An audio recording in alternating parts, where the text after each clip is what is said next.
ओम शांति। सभी भाई बहनों को आज प्यारे बाबा के मधुर महावाक्य हैं 5-10-24 प्रातः मुरली। ओम शांति। बाप दादा मधुबन। बाबा बोले, मीठे बच्चे, बाबा आया है तुम बच्चों से दुख धाम का संन्यास कराने। बाबा आया है तुम बच्चों से दुख धाम का संन्यास कराने, यही है बेहद का संन्यास। बाबा कहते हैं कि यही है बेहद का संन्यास। प्रश्न है, उन सन्यासियों के संन्यास में और तुम्हारे संन्यास में मुख्य अंतर क्या है? उन सन्यासियों के संन्यास में और तुम्हारे संन्यास में मुख्य अंतर क्या है? उत्तर में बाबा ने बताया है, वे सन्यासी घर बार छोड़कर जंगल में जाते। वे सन्यासी घर बार छोड़कर जंगल में जाते, लेकिन तुम घर बार छोड़कर जंगल में नहीं जाते हो। घर में रहते हुए सारी दुनिया को कांटों का जंगल समझते हो।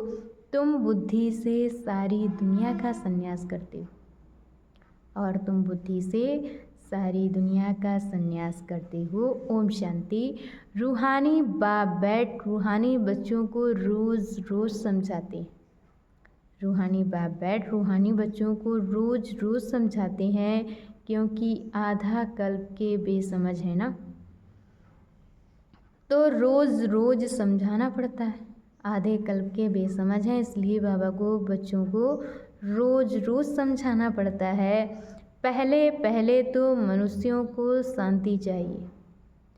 आत्माएं सब असुल रहने वाली भी शांति धाम की हैं, और आत्माएं असुल में रहने वाली भी शांति धाम की हैं। बाप तो है ही सदैव शांति का सागर। अभी तुम शांति का वर्षा प्राप्त कर रहे हो। बाबा तो है ही शांति का सागर, और अभी तुम शांति का वर्षा प्राप्त कर रहे हो। कहते हैं ना, शांति देवा, अर्थात हमको इस सृष्टि से अपने घर शांति धाम में ले जाओ। हमको इस सृष्टि से अपने घर शांति धाम में ले जाओ, अथवा शांति का वर्षा दो। देवताओं के आगे अथवा शिव बाबा के आगे यह जाकर कहते हैं कि शांति दो। देवताओं के आगे अथवा शिव बाबा के आगे ये जाकर कहते हैं कि शांति दो, क्योंकि शिव बाबा है शांति का सागर। शिव बाबा है शांति का सागर। अभी तुम शिव बाबा से शांति का वर्षा ले रहे हो। बाप को याद करते करते तुमको शांति धाम में जाना है जरूर। बाप को याद करते करते तुमको शांति धाम में जाना है जरूर। नहीं याद करेंगे तो भी जाएंगे जरूर। बाबा कहते नहीं भी याद करेंगे तो भी जाएंगे जरूर। याद इसलिए करते हो कि पापों का बोझा, याद इसलिए करते हो कि जो पापों का बोझा सर पर है वह खत्म हो जाए। शांति और सुख मिलता है एक बाप से।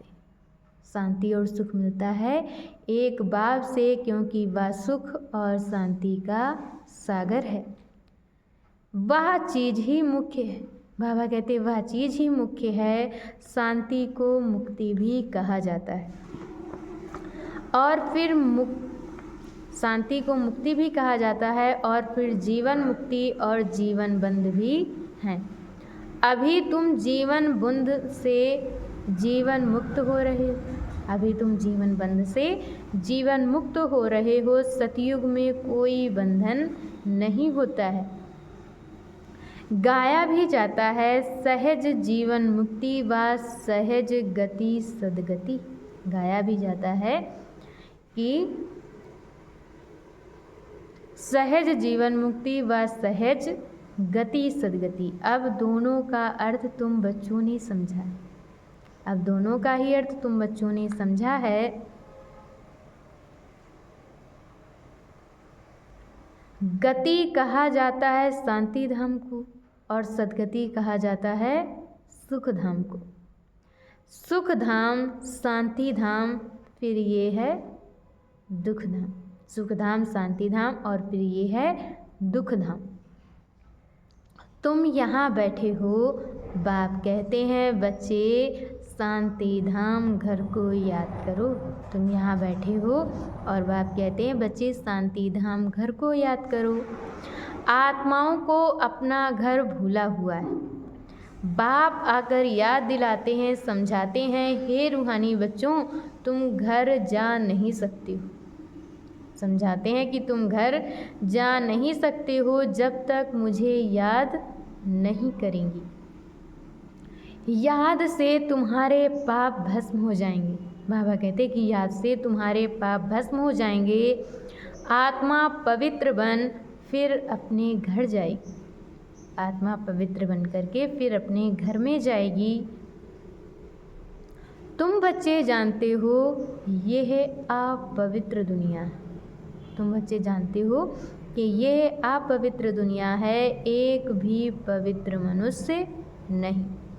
पवित्र दुनिया को सतयुग, पवित्र दुनिया को सतयुग और अपवित्र दुनिया को कलयुग कहा जाता है।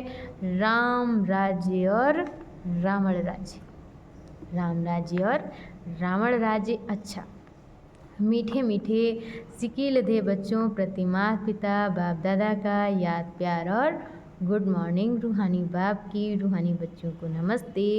हम रूहानी बच्चों की तरफ से रूहानी माता पिता बाप दादा को याद प्यार नमस्ते, ओम शांति, गुड मॉर्निंग, शुक्रिया बाबा, शुक्रिया। और आज बाबा ने मुरली में धारण करने के लिए मुख्य सार दिया है। पहला पॉइंट, स्कॉलरशिप लेने के लिए गृहस्थ व्यवहार में रहते कम से कम 8 घंटा बाप को याद करने का अभ्यास करना है। स्कॉलरशिप लेने के लिए गृहस्थ व्यवहार में रहते कम से कम बाप को 8 घंटा याद करने का अभ्यास करना है। याद के अभ्यास से ही पाप कटेंगे। जब बाबा को याद करेंगे और तभी पाप कटेंगे और गोल्डन एजेड तख्त मिलेगा।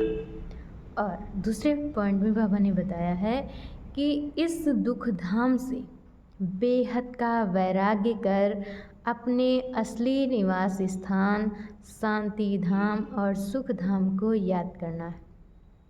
इस दुख धाम से बेहद का वैराग्य कर अपने असली निवास स्थान शांति धाम और सुख धाम को याद करना है। देह अभिमान में आकर किसी को दुख नहीं देना है। बाबा कहते कि देह अभिमान में आकर किसी को भी दुख नहीं देना है। और आज बाबा ने वरदान दिया है, कर्मों के हिसाब किताब को समझकर अपनी अचल स्थिति बनाने वाले सहज योगी भव। कर्मों के हिसाब किताब को समझकर अपनी अचल स्थिति बनाने वाले सहज योगी भव। चलते चलते अगर कोई कर्मों का हिसाब किताब सामने आता है, अगर चलते चलते कोई भी कर्मों का हिसाब किताब सामने आता है तो उसमें मन को हिलाओ नहीं। बाबा कहते हिसाब किताब सामने आता है तो उसमें मन को हिलाओ नहीं। स्थिति को नीचे ऊपर नहीं करो। चलो आया तो परख कर उसे दूर से ही ख़त्म कर दो। अपनी स्थिति ऊपर नीचे नहीं करो, लेकिन आया तो चलो परख कर उसे दूर से ही ख़त्म कर दो। अभी योद्धे नहीं बनो। बाबा कहते कि अभी योद्धे नहीं बनो। सर्वशक्तिमान बाप साथ है तो माया हिला नहीं सकती। सर्वशक्तिमान बाप साथ है तो माया हिला भी नहीं सकती। सिर्फ निश्चय के फाउंडेशन को प्रैक्टिकल में लाओ। बाबा कहते कि सिर्फ निश्चय के फाउंडेशन को प्रैक्टिकल में लाओ और समय पर यूज करो। प्रैक्टिकल में भी लाओ और समय पर यूज करो तो सहज योगी बन जाएंगे। अब निरंतर योगी बनो, युद्ध करने वाले योद्धे नहीं।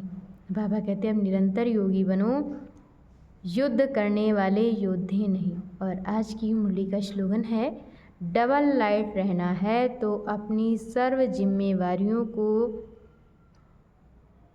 बाप हवाले कर दो। डबल लाइट रहना है तो अपनी सर्व जिम्मेवारियों को बोझ बाप हवाले कर दो। अच्छा, ओम शांति।